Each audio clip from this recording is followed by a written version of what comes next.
kenapa ibu memilih fokusnya ke ekobrik gitu? Kenapa nggak ke model-model yang lainnya yang lebih? Salah satu masalah di sekolah ini adalah sampah plastik gitu. Dan Assalamualaikum warahmatullahi wabarakatuh. Alhamdulillah kita berjumpa lagi di GPL Podcast. Kali ini seperti biasa kita ada narasumber yang mungkin luar biasa nih, yaitu Ibu Latifah. Mungkin kita kan nggak tahu nih siapa beliau kan, jadi mungkin kita perkenalan dulu nih ya. Halo Ibu, apa kabarnya?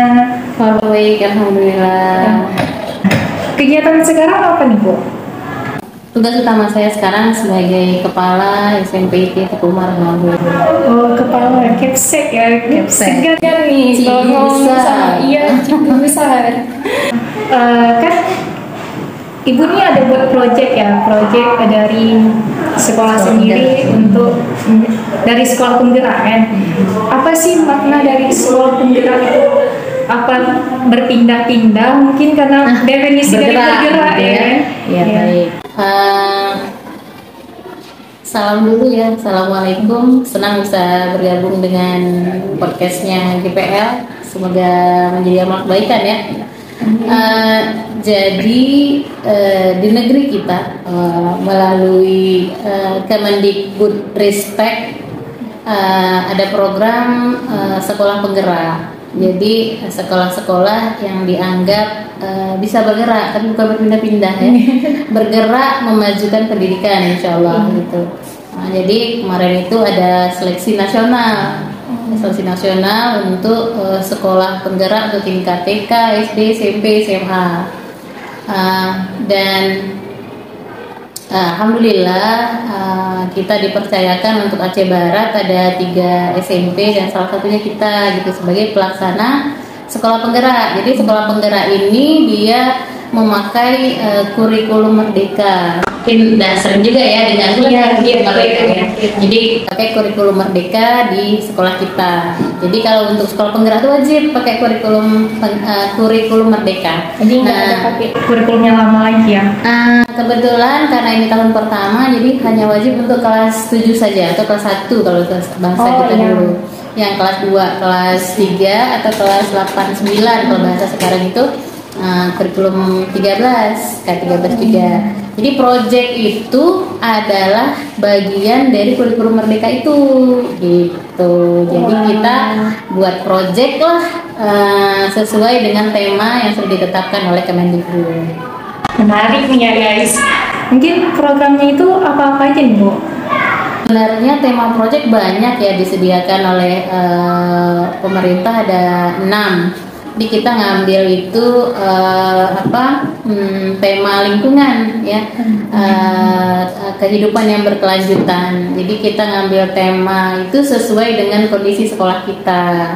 Karena memang kebetulan di kantin kita banyak tersedia jajanan yang memakai plastik sebagai bungkusnya gitu. Kemudian tambahan lagi karena kita full day, jadi orang tua ngantar makanan juga untuk anaknya juga wadahnya plastik gitu. Jadi kita ngobrol sama guru-guru fasilitator sekolah. Dan kayaknya kita tepat juga ketika proyek kita adalah pengendalian sampah plastik dulu di sekolah kita gitu. Kalau berbicara tentang sampah nih, mungkin memang udah banyak ya sampah di luar sana. Kenapa berpikiran untuk bergabung dengan GPL nih Bu? Kan masih ada mungkin forum-forum yang lain yang bisa menangani tentang sampah. Sejauh ini kalau di Aceh Barat kita kenalnya baru GPL gitu. Oh, baru kenal GPL. Baru kenal GPL yang katanya concern tentang sampah dan menjaga lingkungan. Dan beberapa guru kita juga bergabung, entah relawannya entah apa gitu, pokoknya kita tahu dari guru juga gitu. Ada Bu Inong yang Berarti dengar ini dari guru gitu ya. Jadi pernah katanya mau kemana, ngutipin sampah di pantai gitu kan, sama siapa, sama GPL. Oh kayaknya GPL nih cocok nih kita ajak bekerja sama, karena dalam kurikulum penggerak itu juga kita mesti berkolaborasi dengan lembaga-lembaga lain di luar sekolah gitu supaya proyeknya lebih tepat sasaran. Apa cuma dengan GPL aja Bu yang seperti ini? Kalau untuk proyek pengolahan sampah plastik cuma dengan GPL, tapi kita punya proyek yang lainnya lagi.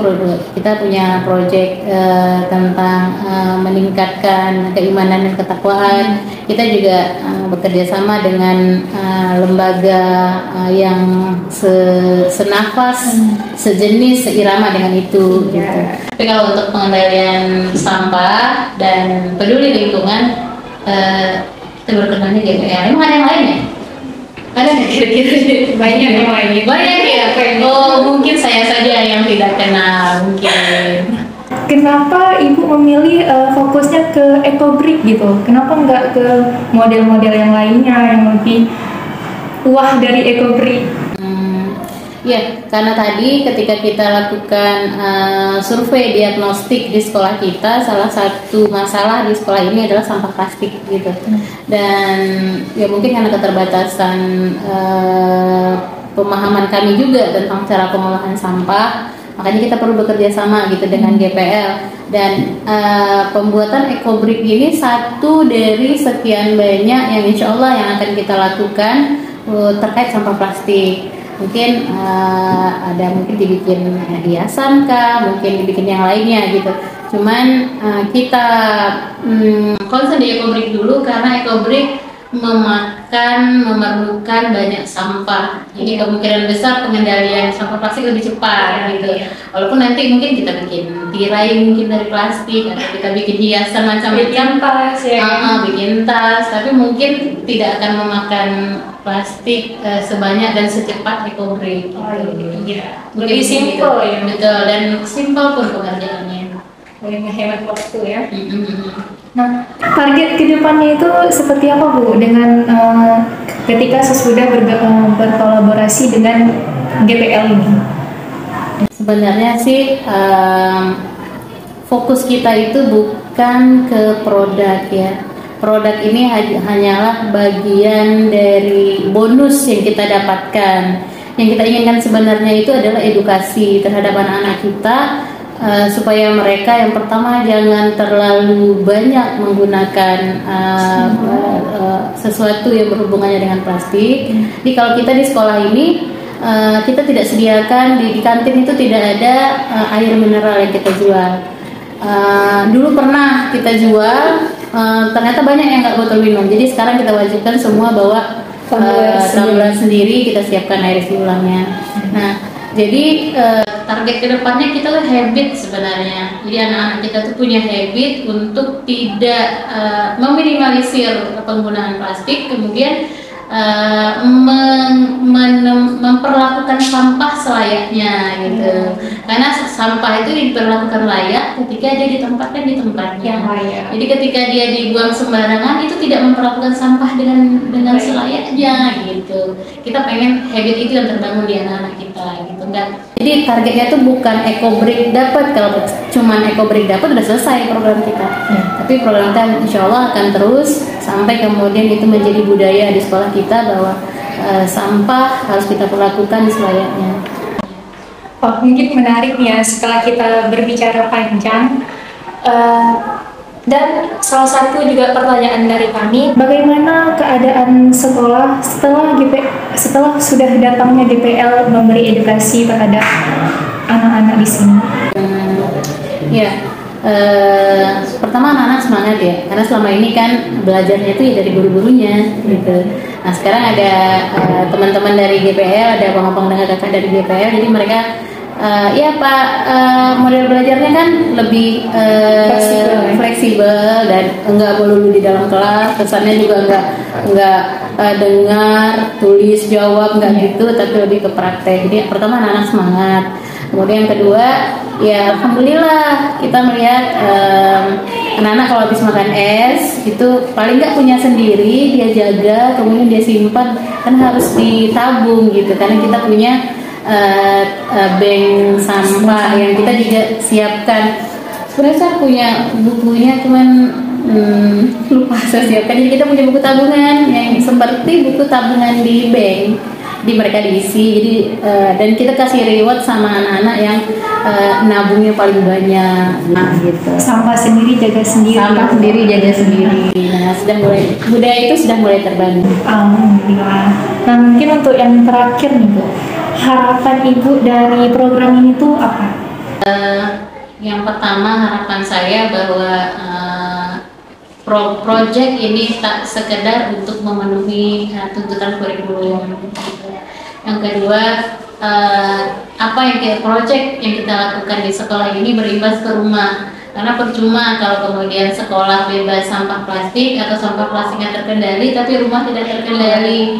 Jadi mungkin PR kami ke depan dan mungkin juga minta bantuannya dari GPL juga, gimana menjadikan semua anak SMP IT itu adalah duta bagi keluarganya dalam mengedukasi keluarga dalam pengendalian sampah plastik. Kita berharapnya seperti itu, karena bagaimanapun sekolah ini kan hanyalah simulasi dari kehidupan. Nah, kehidupan sebenarnya kan di rumah-rumah mereka, gitu kan.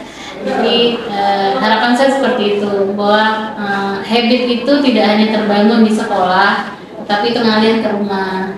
Kalau rumah-rumah sudah punya habit yang bagus dalam penanganan sampah plastik, berarti kan lingkungan itu akan bagus juga, gitu. Karena dia terbiasa dengan kehidupan bersih ya Bu. Betul. Guys, setelah kita mendengar panjang lebar dari Ibu Latifah, mungkin banyak beberapa pelajaran yang kita dapatkan ya. Apalagi keutamaan menjaga sampah di sekitar. Mungkin hanya sekian. Assalamualaikum warahmatullahi wabarakatuh.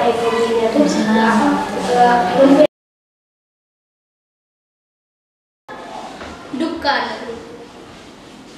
Banyak alasan kenapa kita harus bersahabat dengan alam. Alam adalah sahabat kita. Ketika bencana sudah datang, ini cobaan apa peringatan? Masih ingatkah kita ketika suara mesin pemotong berderu-deru, merenggut habis pohon-pohon di hutan tanpa dosa? Gunung pun menjadi botak, kering tandus tak hijau lagi. Masih ingatkah kita dengan ringannya tangan kita membuang sampah di sungai? Sampah berserakan, menjadikan airnya keruh dan banjir. Kini air laut merontak, gunung dingin mencekam, bencana terjadi, meratapi duka negeri ini. Bencana datang silih berganti. Kita hanya manusia biasa yang tak luput dari khilaf dan dosa. Semoga bumi Indonesia segera sembuh, damai pun segera terempuh. Ingat, ini adalah peringatan dari Tuhan. Penting untuk kita sadar agar manusia segera mawas diri. Bencana tak terulang lagi.